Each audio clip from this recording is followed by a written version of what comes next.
Well, I'm back, and this topic is really, really important. It's near and dear to me, incorporating carbon incomes and the use of carbon credits in markets.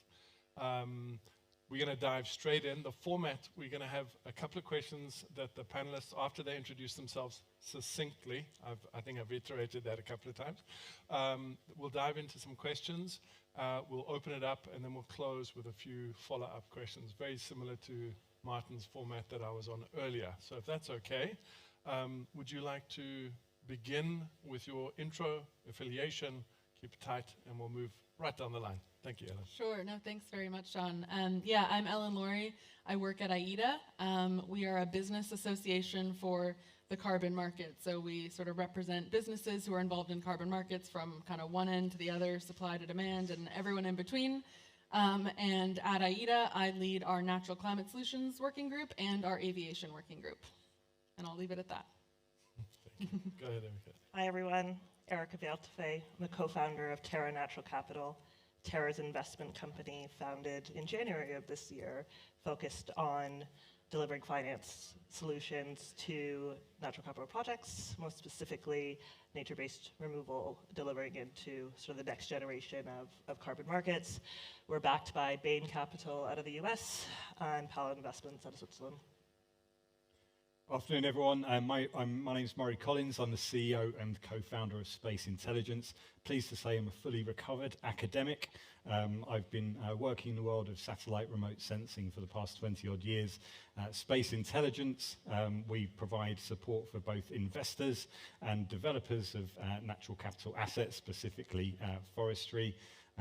We support major headline clients like Apple, Equinor, and Shell to make investments into forestry, and we also support developers of projects to bring their projects to market with doing things like land cover mapping and biomass assessment. So, yeah, looking forward to the conversation. Good afternoon. My name is Edith Kiss. I'm co-founder and managing partner at Integrity Capital Advisors. We are a new mission-driven investment firm aiming to accelerate and scale up capital into nature-based solutions.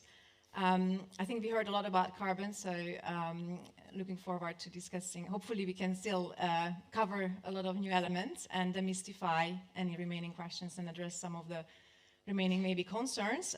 Personally, I spent all my career on carbon, starting in 2006, and spent since 2012 exclusively on nature-based solutions, so I apologize for my bluntness of some of these topics, but looking forward to the discussion. Thank you, Edith. We're actually going to start with you. So, you've been around for a while, so you've seen the plethora of emerging investors in the carbon space. And I want you to share one key point with everyone here with those new market entrants on how best to optimize the incorporation of carbon incomes. What is your sage word of advice? Thanks a lot. That's a fantastic question. I might take it a bit broader. So obviously this is a forestry, agriculture, and broadly nature-based conference. So we can discuss about the new entrants. There are some really exciting developments here. But for me, broadly also to this audience and institutional investors, the one key message I would like to bring home is stop thinking about carbon credits as a cherry on the cake, which I heard for many, many years. And it's simply because the 1.5 degrees target for climate is not a cherry for the planet. It's literally our survival of our species and many other species in terms of biodiversity. And we did hear a lot about nature, net zero may be coming more into this space, but we need nature positive because many net zero are not actually nature negative, right? So that's what we need to break through. And so I can dive into, I don't know if you want to keep it stuck skin now, but I can dive into a bit more high. Like to see that. We'll definitely come back. I love that it's not the cherry for the planet. I think that's a key takeaway right there. Somebody used that on LinkedIn with a hashtag. Ellen, we're going to switch gears to you just because of the role, the important role that AIDA plays. I'm sure many of you know what they're up to, but this year in April you released the guidelines for high integrity use of carbon credits. Can you talk a little bit about that from a business perspective and how it's designed to basically create the access point to the VCM, the voluntary carbon market? Yeah, sure. So yeah, as you said, we launched these guidelines in April of this year, and the idea behind that was, as you said, sort of to create, additional access points into the voluntary market and also kind of with the realization and lots of feedback from our members that the sort of existing guidance in the space wasn't really creating, the right incentives for carbon credits. And so our belief was that actually, the use of carbon credits can go beyond, what's stated necessarily by the SBTI or even VCMI. And so we wanted to sort of demonstrate our position on that. And so we worked with a lot of members to develop these guidelines, and we didn't necessarily want to reinvent the wheel, but we wanted to sort of draw from what was, primarily already out there and just create sort of an existing case for the use of carbon credits. So I can just sort of really quickly talk about some of the sort of, I guess, fundamental principles. So I mean, as I said, yeah, we think that carbon credits can be used sort of beyond just the guidance provided by the SBTI and the VCMI. Carbon credits, can accelerate and increase climate action, and importantly at a lower cost than maybe some other activities. And also, some of the things that we recognized weren't being addressed by existing guidance was that for hard-to-abate sectors, they can't decarbonize at the same rate as other sectors necessarily, and so they'll need carbon credits on their path to net zero as well. And so in summary, of our guidelines, as I said, it's nothing, we weren't trying to reinvent the wheel, so it's not going to be anything too novel, but I mean, basically it's sort of set Paris-aligned targets is one of the guidelines. Disclose what those targets are, and also make sure that, along with setting a net zero target, you're also setting near-term targets sort of to get yourself to net zero ultimately. Ideally, you're setting targets that you think are achievable and that you're not going to miss. But if there are any gaps on your way to net zero, or if some unforeseen circumstance happens and you're missing your targets, don't do nothing was sort of the fundamental thing. So don't just go, oh well, we've missed the targets, but we can't use offsets for whatever reason. Actually, offsets can play a really critical role to close those gaps. So if there are, on your path to net zero, there's kind of missing pieces and you're still trying to get there, or you've missed a target, that's really ultimately one of the important roles of carbon credits. And, please do sort of use them as a part of that. So yeah, that's sort of a high-level overview of those guidelines. Cool, great, thank you. Yeah. And I mean, what you're talking about is trying to address this assault on the integrity of the voluntary carbon market, right? And so I'm going to turn to you, Murray. I mean, with all the negative media coverage, we just saw something come out very recently on The Guardian about how markets contracted. The ecosystem service market says the decrease is 61% based on their survey, that there's this pullback, right, from corporate buyers.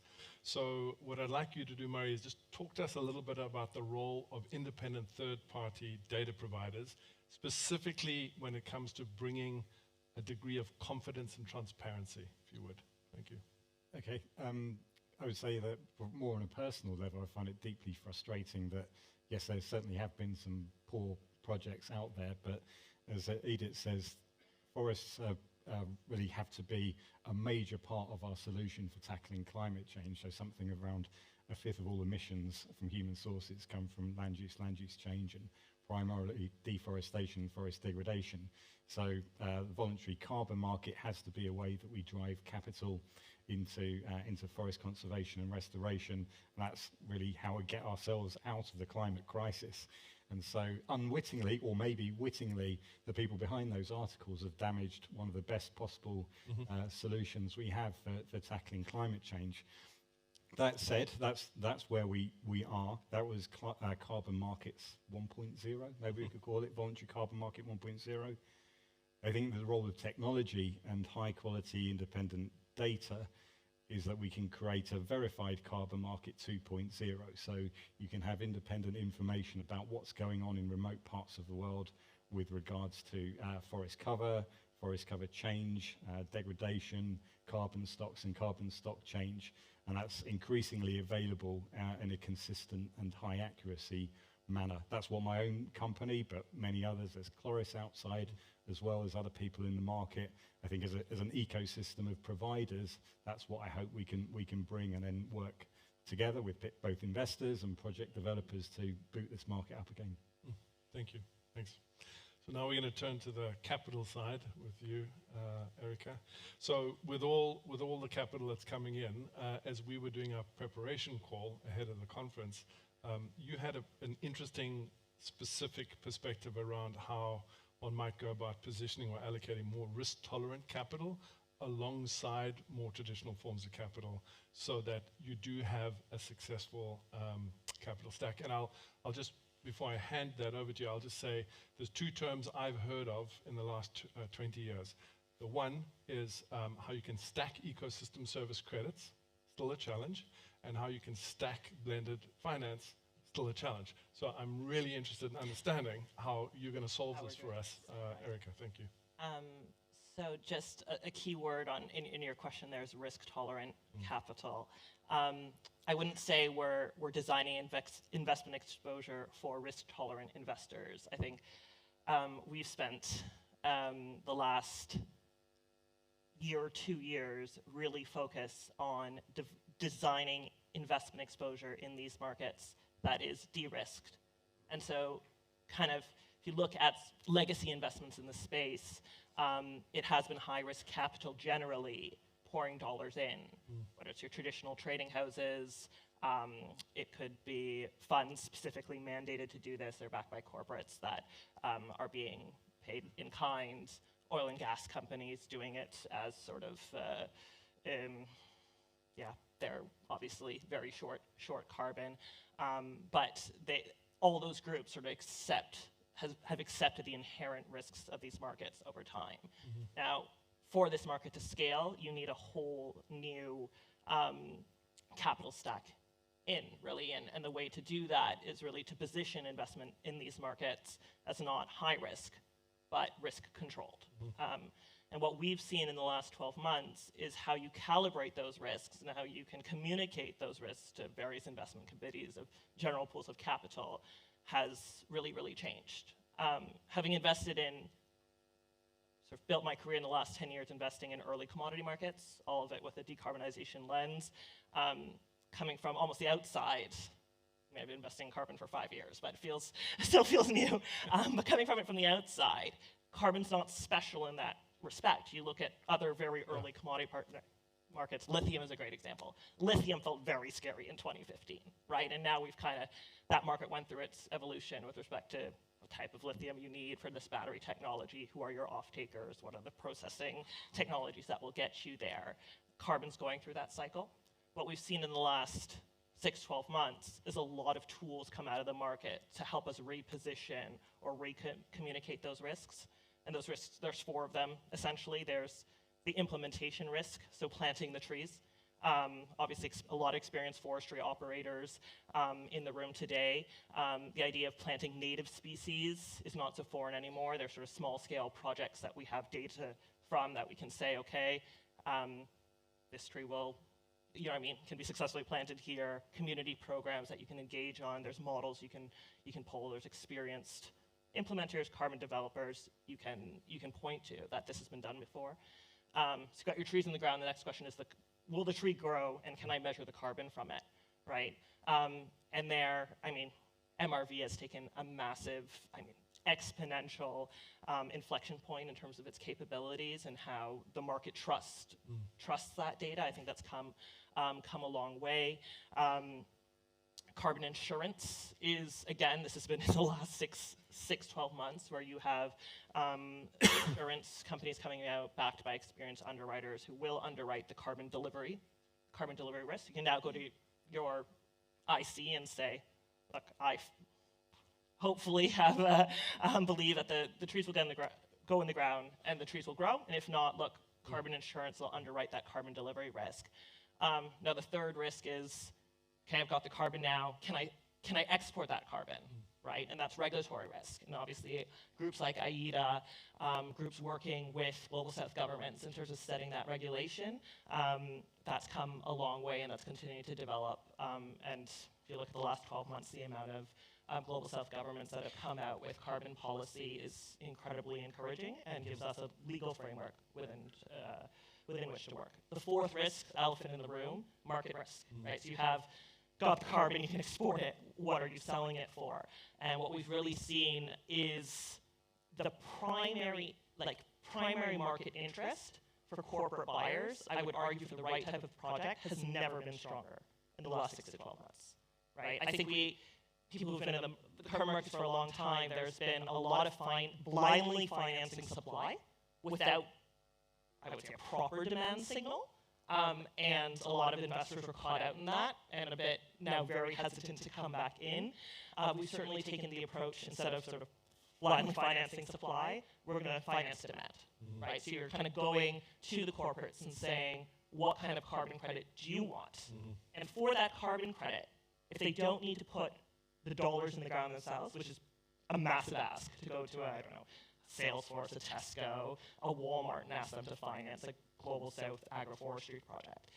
If you go to them with a delivered service and you price that, they're willing to price it. They recognize their carbon short. I mean, that's not, for most corporates, it's accepted. Carbon credits will need to be part of my solution. And so for a lot of these projects, you're able to, so long as you provide the finance, the off-taker is there to underwrite a price that will protect your capital return. And so anyway, those 4 elements, those 4 risk categories, the last 6 to 12 months, we've really seen an inflection point on how we can communicate and position around those risks. And that opens up, when we talk about stacking capital, you can all of a sudden take that risk proposition and sort of frame it around whether it be an investment fund, DFI, a bank, insurance. People kind of can come together around that redefined risk proposition. So let's come back to that. I see Edith chomping at the bit to climb in here. So, but I'm going to tee you up, and then you can take us on a tangent. But what I'd like to ask is, there's this massive evolution of corporates as off-takers. And what I'd like you to do, Edith, if you're open to entertaining the topic, is how has the corporate role as an off-taker evolved to help the support and finance of projects? If you want to take that, and then I may disagree with you. I'm joking. Go ahead. No, that's perfect. No, I think it's really important to have the perspective, and we shouldn't forget where we're coming from, indeed. So first credits under RERA, RED Plus avoided deforestation has been issued in 2011. So we have come a long way. So and you know, the whole market didn't start to pick up until I think this 2017 risk paper, when we said, like, yes, natural climate solution. Without natural climate solutions, forget about Paris 1.5. And then what happened is that I was working indeed as impact investment space, and we were hoping to get the institutionals come in, and some DFIs were very early on, and then didn't really follow. And what we have seen is that, yeah, the corporates have jumped in alongside with some short-term capital, which is very useful, obviously, but hedge funds, trading desks, that brings the volatility as well. And so we have seen that the lack of the institutional, lack of the long-term capital resulted in these volatile markets, and it's really hard to scale. But obviously, it was super important that the corporates jumped in. Now, as Erica says, is it the best way of using their capital? Probably not. And so, and if you look at renewables or other markets, how you have scale, you have to, they have a right, their place is in the stack is to provide an offtake, provide a price signal, provide liquidity, and then of course the banks will come in and all those liquidity providers you have seen in the CDM, right? So once you have them at the right place, I think we have a massive opportunity to scale. There will be always, and I guess the insetting of that, there will be always a role for them, and I think talk about Scope 3 and others, the need for their capital and more awareness. But I think where we can really hopefully unlock this is around demand, and I think, yeah, that has been discussed during the course of today, that what can unlock this market is the demand signal and the right price signal. Now we're talking about, obviously, restoration, and that's great. What happens with conservation, RED Plus, we might want to jump into that as well. Obviously, our eyes are on the SBTI now for the July consultation. They have a massive role to play, massive responsibility to play, and the regulatory pressures as well. But I think with the demand, hopefully the corporates will position there, and then I think the capital in this, de-risking and way back can come in and we can scale. Murray and Ellen, are there any comments on that? Because your AIDA membership is made up of a number of these folks, so please chime in if you've got an opinion. I'm particularly fascinated about the role of corporates given the gap in financing. And so we're going to come back to your point that you made, Erica. Go ahead, please. Yeah, I don't have a whole lot to add, to be honest, to what Edit said. Okay. So yeah, happy to leave it and, Right. and chime in later. Cool. Murray? Just very, very quickly, I mean, we obviously support both sides of the market, and we see a lot more corporate interest now in the kind of support that we can offer in de-risking investments. So probably in carbon market 1.0, you might be maybe even slightly flying blind or relying on local information about what's going on with regards to project development in somewhere in Central Africa, for instance. Now we're getting a lot more interest in having independent data to make an assessment for either for feasibility or due diligence prior to going ahead with an investment. And I think that's quite an interesting market dynamic for us and a position for us to take. But in the point about REDD+ and having forest conservation, there's really a false dichotomy there. Do we do reforestation, restoration, or REDD+? We have to do all of these things. Right. And so we need the confidence to invest in forest conservation as well. Thank you. Sorry, if I may, one more, I think, key point on the blending is that what we also have seen is actually, apart from their role of taker, as a blended instrument. I think carbon shares with finance is a really nice blending instrument as well. And we found that some of these corporates, obviously, because they are short, they're more prone to go too early on the stack, and they can provide a really nice risk mitigation for the financial investors. Mm-hmm. Mm-hmm. Thank you. Do either one of you want to comment on the bifurcation of removal versus avoidance? I mean, I thought sorry, Erica. I completely agreed with what Murray said, and I mean, from AIDA's perspective, I think obviously, the idea is that you actually need all the tools, and so any kind of sort of infighting within the climate space isn't very productive. And I think we actually are seeing a little bit of moving beyond that. So I'm, on a personal level, kind of hopeful that we're moving past the sort of infighting stage of climate, the fight against climate change. But I think, importantly, and I come at it from a bit of a bias standpoint, maybe in the NCS working group at AIDA, but I think it's important to remember the mitigation hierarchy that starts with avoid, right? And the sort of unique urgency of protecting what we have, because, the whole concept of irrecoverable carbon, if we lose those old growth forests, it sets off a trajectory that we certainly do not want to be on. And so, certainly support, all types of activities, but I think we need to remember the unique urgency around protecting forests. And just to throw in as well, if you're talking about the old growth forests, those are the most biodiverse terrestrial ecosystems on Earth. So we have a climate crisis, but and a delicately interlinked biodiversity crisis, and so we shouldn't forget that as well. In addition to the 1.3 to 1.6 billion of the world's poorest people who depend on those resources. So I think we're coming to a very interesting transition point also on REDD+. I mean, if you think about the risk, sort of the 4 risk controls I mentioned, REDD+ is sort of in a rediscovery mode in terms of carbon quantification, market signals, the CCPs, et cetera, the new methodologies moving to jurisdictional baselines, et cetera. I think over the next 6 months, you're going to see sort of the market come together to set those standards. That brings buyer confidence back in and their ability to give a price signal for a quote-unquote acceptable red credit, where we can ultimately, as a market, trust the quantification. You don't end up on the front page of the Guardian, so to speak, and that makes it investable, right? And I think the last 6 months have been a challenge, but I'm very confident in the next 6 months those controls come together and make it investable once again.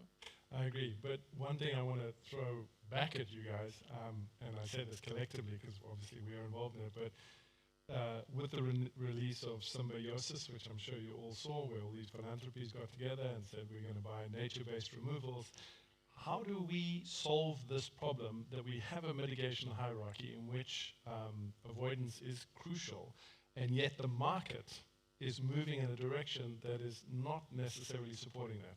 I think we have to remember the Symbiosis group, right? so Microsoft, Salesforce, et cetera. These are the sort of largest companies on the planet with the highest margins and the most cash on their balance sheet. I think that the carbon market is not here just to service them. The carbon market is to service a wide range of participants. I do think when we think of catalyzing higher cost of carbon removal, whether that's technical solutions or native-based restoration, I'm very happy that they're sort of setting that role, being like, we have the dollars to support this market, but let's not forget there's the other 99.9% of the market that will need avoidance. Also Article 6 from a country, country standpoint and UN-backed program, the backbone of that will be avoidance, right? It's not going to be $100 per ton native ecological restoration, right?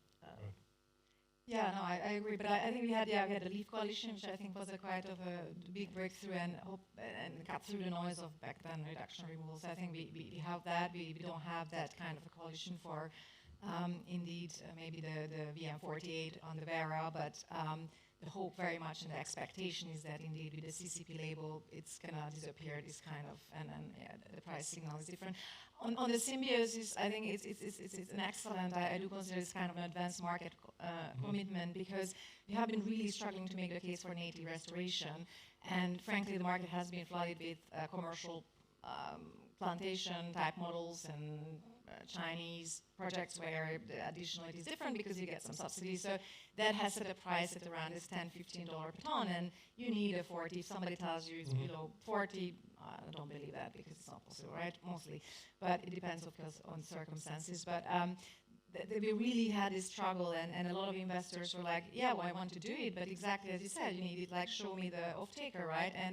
And it's really hard if you have to wait 3 years to go through the procurement team of Microsoft. Good luck, right? How are we going to scale the market by 2030, right? So I think that in that sense, we need these kind of coalitions, buyers club, price signals, so that you don't necessarily have to have that off-taker right in the first, because it's the transaction cost and the time is going to take too much. You need a liquid market, a price signal, and then hedging instruments in long term.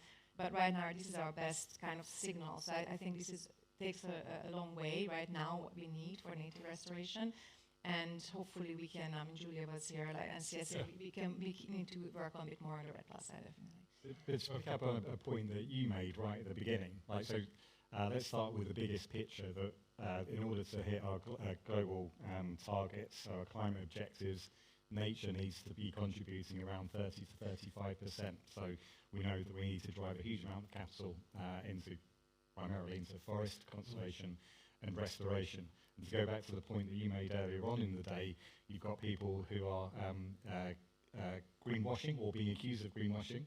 Then you've got people who are taking action, but because they're wary of accusations of greenwashing, they're green hushing.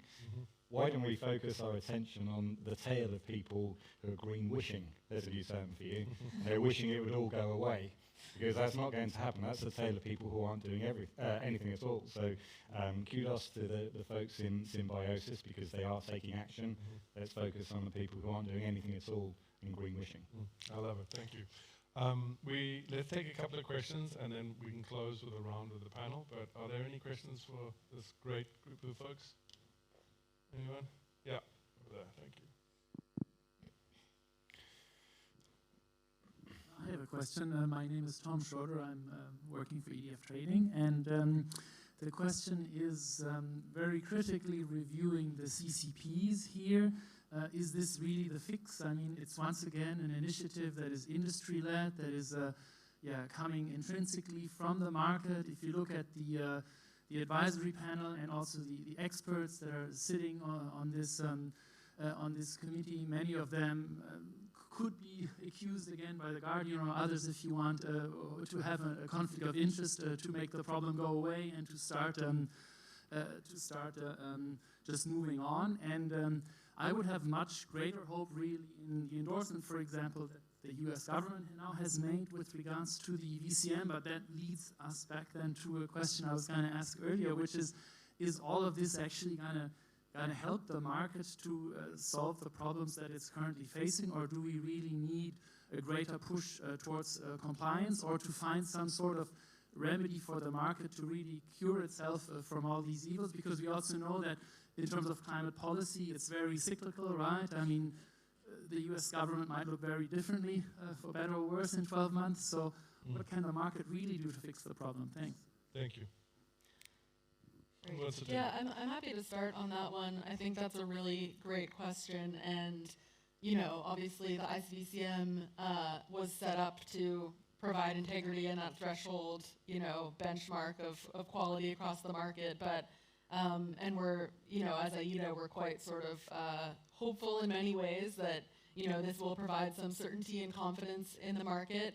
But I completely take your point, and I think we can't sort of sit back and think, great, problem solved, you know, ICBCM's done its job. I certainly expect that there will be, you know, similar critiques and you know, some of the critiques that you raised that may come at the ICBCM. It is an industry initiative, and I think there were, you know, while there were certainly lots of efforts to get, you know, academics and people who are, you know, have some distance from the carbon market, I'm sure there will be people who will connect some dots and find ways to find it to be a problematic process.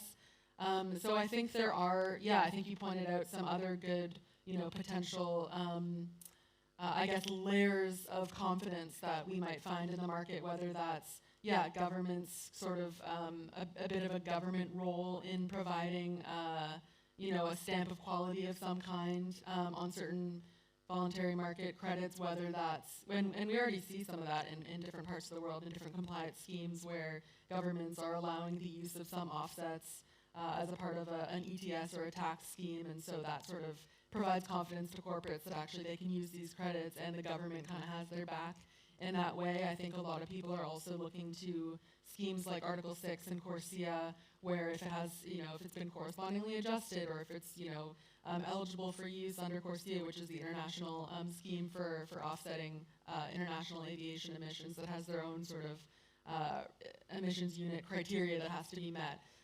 So yeah, I certainly think we don't have the ICBCM is by no means sort of the silver bullet, but hopefully it does play a role in providing more confidence in the market. But yeah, certainly good to keep all those concerns in mind. Yeah, I agree. I would add that, you know, the compliance is the North Star, and, you know, the voluntary market is not voluntary by choice, is by market and government failure combinations, right? It's our only option. And nobody disputes that the end game should be that we have compliance demand. Article 6, everybody's excited about it, but where is demand, right? Right now we're just trying to fix the supply criteria. And also, if you think about back to the CDM, the compliance, what is in terms of quality, it's not also, you know, like it's not necessarily better than voluntary, because what we have seen the CDM and again, compliance markets, you have, as soon as it's compliance, you go to the lowest common denominator. So right now, I think we need to define the lowest denominator to be good enough. It's maybe the ICBCM, it's methodologies, it's not project-based, and then we have to still do the due diligence, and you have to then upgrade them, and you can talk about the core benefits, right? You can layer the other ecosystem services, stack hopefully, or bundle them, but it's I think it's a necessary step right now to get the confidence, but we have to keep working on it. Can I just very quickly respond to that, just because, full disclosure, I worked with ICBCM for 2 years as an advisor, and I would say that the length that they went to avoid conflict of interest was impressive. The work that they put in was, I'll use the word death-defying, because I, you know, was sleepless. The work they put in was just incredible. Having been in this market for 20 years, no one mobilized to solve the integrity problem until ICBCM came on supply and BCMI came on demand. Governments don't lead, they follow. The only reason Biden came out and endorsed the criteria for high integrity credits and pointed to ICBCM was because ICBCM exists. So I think it's really important that it's not perfect, but it is something that we need. And the iterative process of updating the standards, both at program and category level, are going to take us where we need to go. I am showing my bias because I spent 2 years, blood, sweat, and tears, and I think they've done an amazing job for the market. Last point, we advise large corporations around the world. They're waiting with bated breath for CCP credits. So the demand is there, the hope and the wish is there. I'm going to switch to the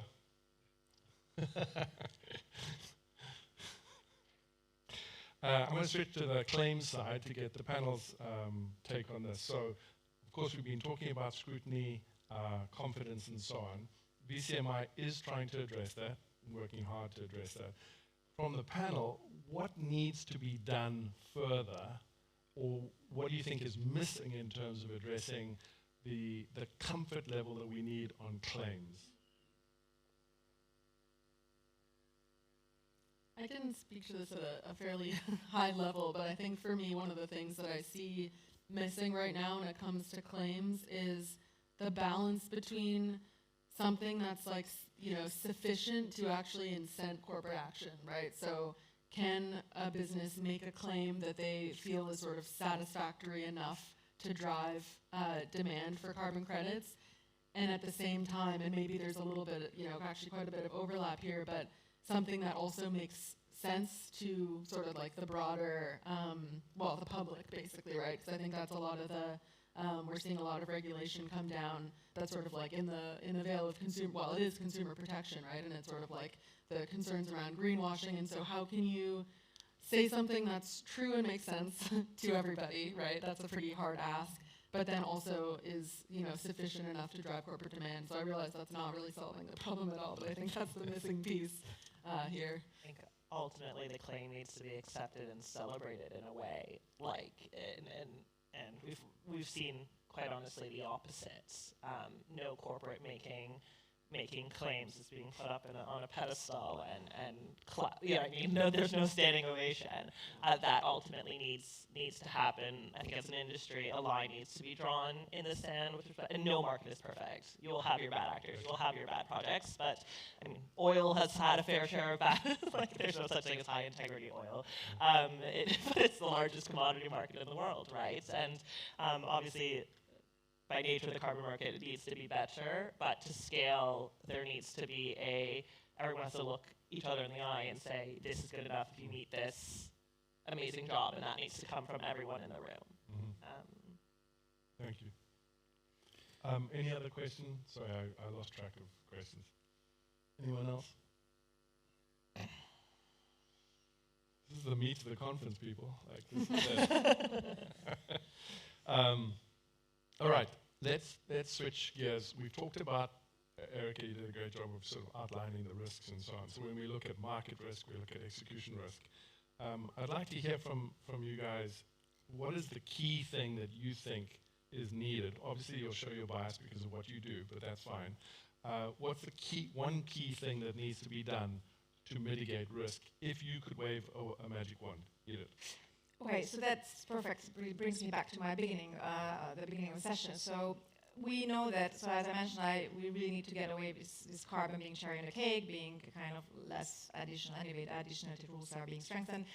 But we also know that the carbon only, so the pure carbon play is not for every investor. And I was really pleased to hear some of the DFIs now stepping into the space, but we know that it's still far away. So from my perspective, how do we change the narrative? We needed this multi-revenue stream combination of real assets, but not the cherry on the cake. How do we really turn it around and say carbon and actually biodiversity also is the anchor, is my main point, so native restoration, but I bring in those additional revenue streams like maybe agroforestry, cook stoves, which is a shorter horizon, and then maybe renewable energy, or be creative to get that landscape approach, that get the multi-revenue approach that brings the diversification and risk mitigation, but not the cherry on the cake. It's really truly additional and truly impactful. So that's what we're working on, and I'd love to see, hopefully, next year, right? Love it. Yeah, we'll check in with you next year. Murray. I think that there's massive potential to now to get the transparency about what's going on in any part of the world without having to rely on sort of local reports. A lot of the frustration I know from series of anecdotes of engagement with our clients is that they say that we didn't understand the risk prior to making the investment in a project. Whether you use space intelligence or another service provider, the tools are out there now. The science is robust, the technology is there to get the information prior to making an investment, and so I think that's a big part of the friction in this market which we can trim off. Thank you. Two things, sort of standard regulation, and that's on the demand and the supply side. I think that's, for many investors, where the risk, that's where the risk tolerance line lies, especially for investment, driving dollars into the global south. We need that to happen faster. Number two, and we talked a lot about it again, is ultimately a price signal, and that allows, investors to hedge, control market risk, and hopefully that comes with accepted claims and corporates being able to stand up and say, I use this credit. Very good.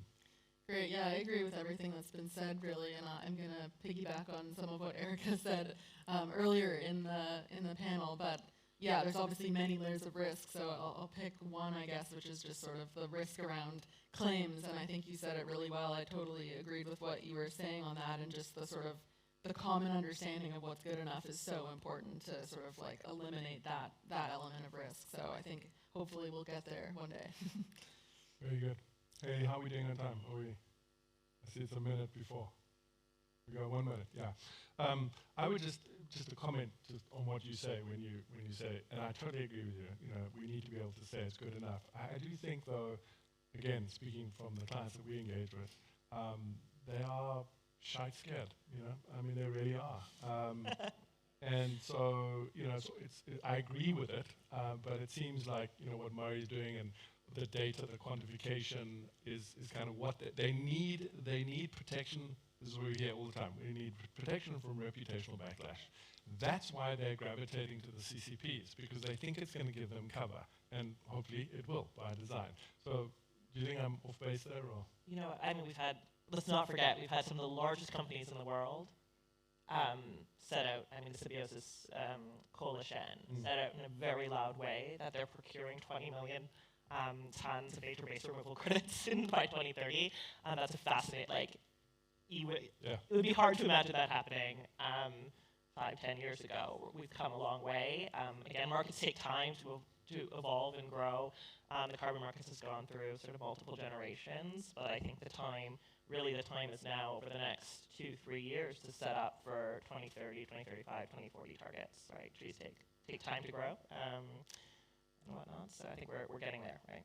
In terms of risk, it might be worth pondering over a beer later on that the biggest risk of all is not moving this market ahead and not making the investments that are required, because otherwise we're doomed. All right, Mr. Cheerful, thank you very much.